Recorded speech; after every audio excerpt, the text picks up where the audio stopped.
Howdy, hi. It is Do Your Job Sports MLB Rundown picks and predictions for Monday, July 21st, 2025. We're looking at the best bets of the day. Let's get into the video. All right. So, this is the worst day we've had in a little bit.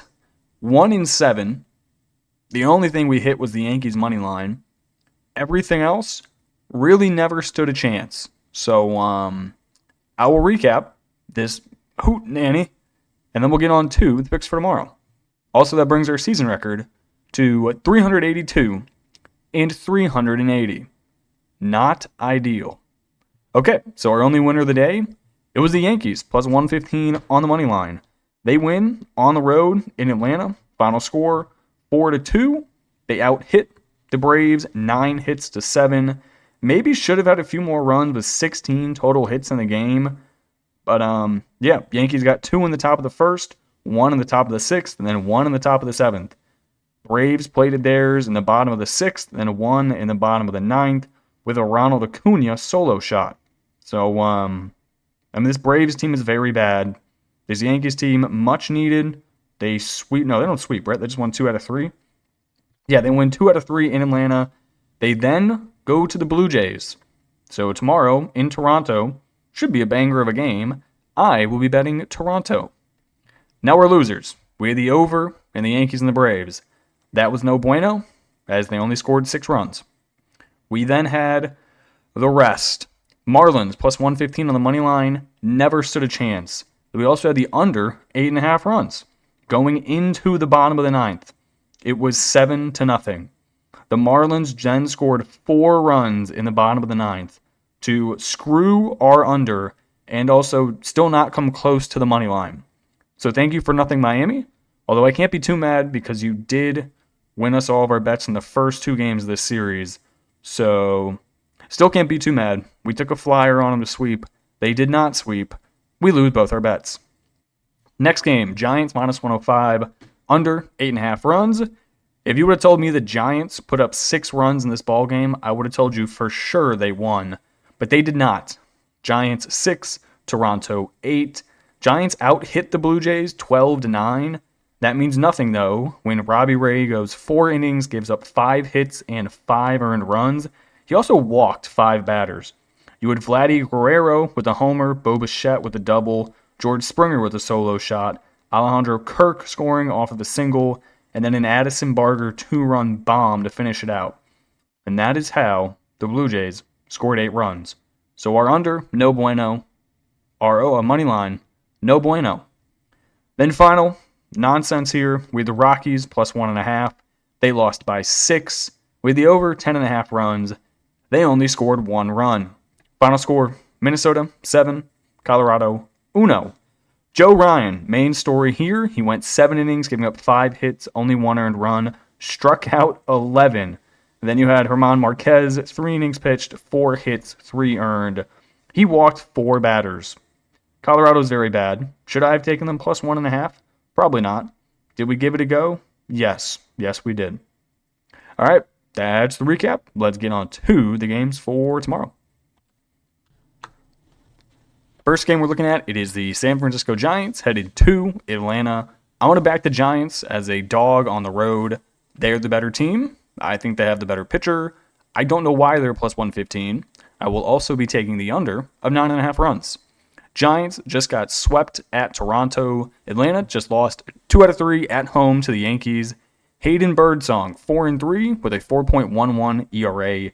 He has not started a baseball game or pitched in any baseball game for that matter since July 6th. So this dude hasn't pitched in 2 weeks. Bryce Elder, on the other hand, he has not thrown a baseball since July 9th, where he gave up 2 runs to the Athletics. In his most recent games, Elder has given up 2, 4, 9, 5, 3-1-1. So not ideal. On the season, 3-6 with a 5.65 ERA. Gives up way too many home runs. 79 innings pitched, 16 home runs, 69 strikeouts to 28 walks. Not very good from Bryce Elder. Hayden Birdsong, I don't mind. Granted, half of this season he's been coming out of the bullpen. Half of this season he's actually been starting. He has 9 starts. He's gone 65 innings. Does also have a major walk and home run problem. 68 strikeouts, 33 walks, given up 10 home runs so far this year. I'm going to take the Giants. I really don't think you should be laying minus 135 at home with an Atlanta lineup that's not good, and Bryce Elder, who has a mid-5 ERA. No thank you. Give me the Giants and the under. Next game, I'm going to take the Blue Jays at home, plus 105 on the money line, in the over of 8.5 runs. Blue Jays are red hot. Yankees are on a travel spot. I've now just realized I have switched the Yankees and the Giants. They're switching places, and I'm betting both games. So I'll take the Blue Jays at home. Good spot here. Carlos Rodon, 10-6 with a 3.08 ERA. Going up against Kevin Gausman, 6-7 with a 4.19 ERA. Carlos Rodon did pitch 1 inning at the All-Star game. Prior to that, pretty interesting starts. His most recent start was versus Chicago. He went 8 innings and gave up 0 runs. Prior to that, though, gave up 6 at New York, and then he gave up 2 runs in 5 innings to this very Toronto team. He went 5, gave up 5 hits, and 2 earned runs. So this Toronto team does already have experience with him. Kevin Gausman on the season, his most recent starts, he gave up 2 to the Athletics, 3 to the Angels, and then he also went 5 innings and gave up 2 runs to this Yankees team on July 1st.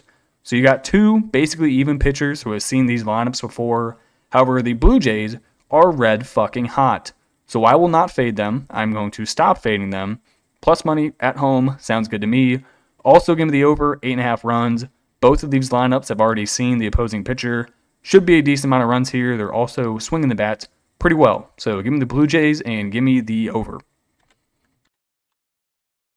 Next game we're looking at, it is the Royals and the Cubs. I'm going to be a tad bit aggressive here. Give me the Cubs minus 1.5 on the run line. Currently sitting at plus 160. Also going to take the over of 8 runs. The money line is minus 135 if you just wanted to rock that. But I feel like that's too big of a number to give out in a video. So I like the run line here, plus 165. Royals, they just played a road series down in Miami. Chicago, they just played a home series to the Red Sox, where they ended up winning 2 out of 3, but they lost the final game of the series. So it's not a good travel spot for the Royals here. Not to mention, they suck at baseball. They lost 2 out of 3 in Miami, only winning the final game because Chris Bubik had a really good start. You now have Noah Cameron on the mound, 3-4 with a 2.31 ERA. He has been really solid recently, but he's facing a very, very, very strong lineup with this Cubs team. The Cubs, they are first in runs per game at 5 1/3. They are first in hits per game at 9. As a team, they are batting .256. They're second in overall home runs, second in slugging, top 10 in on-base percentage. They are just quite good. The only thing that is kind of concerning is this is a bullpen start. You got Ryan Brazier. He has not started a game this year. It is simply him coming out of the bullpen. He's probably going to go 2, maybe 3 innings, and then we're going to see what the Cubs have coming out. I will take the Cubs on the run line. They are much better than the Royals, and they don't have to travel. So give me the Cubbies, give me the over, 8 runs. Final game of the night here for me. I'm going to take the Nationals at home, plus 120 on the money line. Also going to take the over of 9.5 runs. You got the Reds, 52-48 on the year. Nationals, egregious 39-60. But I think they have a good spot here. This is mostly a fade of Brady Singer, 7-7 on the year with a 4.32 ERA. Brady Singer does not have a registered win in his last 6 starts. In those starts, he's given up 3, 2-2, 4, 2, and 1. So he's not even pitching that bad. It is simply every single time he takes the mound, the Reds forget how to play baseball. Jake Irvin, his most recent start was very good. He was at Milwaukee. He went 5 innings, gave up 0 earned. Then you're not going to want to look at the previous starts as he's been getting shelled. At St. Louis, he gave up 4. Versus Detroit, gave up 3. At the Dodgers, gave up 8. At the Dodgers again, gave up 2. Colorado, 3. New York Mets, 3. Again, you're just not going to want to go down the list. We're just going to think that the Reds are not going to put up any runs and that the Nationals will be able to hit Brady Singer who has been getting hit around a decent amount, giving up 2 to 3 to 4 in his most recent starts. Plus the Reds, travel spot here. They just played on the road at New York. They then got to go to Washington. Not a bad or bar road travel spot, but the Nationals get to stay home. They lost 2 out of 3 to the Padres. They're probably going to want to win a series against another NL team. Not in their division, but it is NL. Give me the Nationals at home, plus 120. Give me the over, 9.5 runs. All right, that's going to do it for me in this video. Hopefully today I don't get absolutely shelled. All right, appreciate you all watching and tuning in. If you have not already, you can join the Discord down below. It is free. It will never cost you money. We just simply talk sports basically all day. All right, catch you all in the next video. Peace.